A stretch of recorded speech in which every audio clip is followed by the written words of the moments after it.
What I've got here is a folding sawhorse. I made this set, this particular one, about 15 years ago, so they're in rough shape, as you can see. They've spent most of their lives outdoors, so it's really taken a toll on them, although they still work just fine. Now I could probably use these for another 10 if I were to do some repairs on them. I actually did make one repair here where this stretcher broke. I just screwed a plate on to fix it. But I think it's time to build a new set. So I've already cut out all of the parts that I need for that. And this time around, I'm using a better quality 1/2-inch plywood. And then I'll take those over to the miter saw and I'll cut them to length. The idea is to cut out all the parts I need for this before I get started on putting them together. Speaking of assembly, I've already started on that actually, by putting together the top rails for each sawhorse. These are made with 2 parts. One is 1.5 inches wide. And I want to use just glue here because I don't want any nails or screws in here that I might accidentally cut through. Assembly on these is fairly straightforward. It basically doubles up the material in most locations where it needs it, in particular on the legs. And in doing so, what it does, it kind of creates half lap joints for the stretchers to fit into without doing any kind of fancy cutting.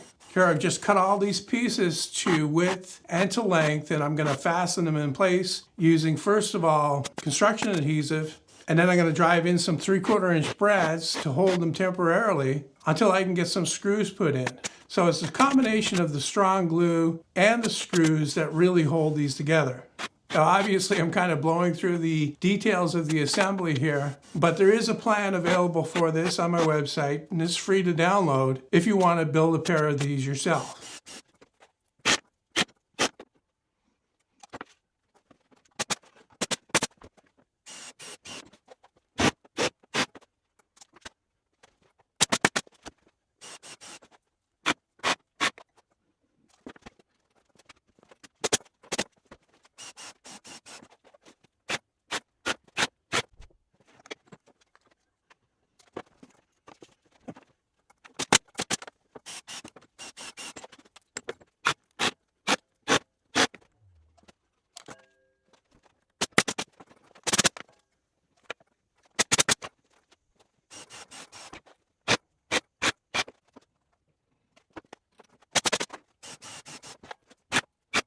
All right, now that I've got both sides, or both frames put together, I guess you could say, I'm going to hinge them together. This time I'm going to be using just regular butt hinges like this.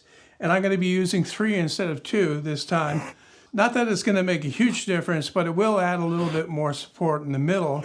And it'll keep that top bar straighter when the sawhorse is open. Now to fasten these, I'm just going to be using the screws that came with the hinges, 3 in each leaf. I'm going to screw them on this side first, and then I'm going to flip that around and screw it down to the frame underneath.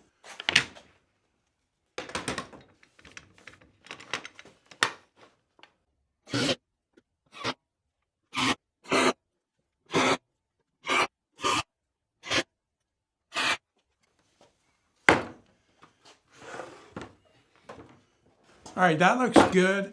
To hold the legs open, on the other ones I use chain, and I don't see any reason to change it here. It worked perfectly on that. The benefit of the chain is that it's easy to do, of course. Also, it doesn't leave anything down here to pile junk on. I had a pair before that had a platform in here that was hinged. The hinge, it would hinge up, and when it opened, it would have a flat surface down here. And I was always putting junk on there, so I had to clean that off every time I wanted to move them. So inconvenient. I'm going to stick with the chain in this one. So I'm just recycling the old chain here. These are all cut to the same length. And I've made a mark on the frame on each side to drill a pilot hole for the 1.5 inch wood screw that I'm going to use to hold these on. I'm also using a washer to clamp down better on the length of the chain.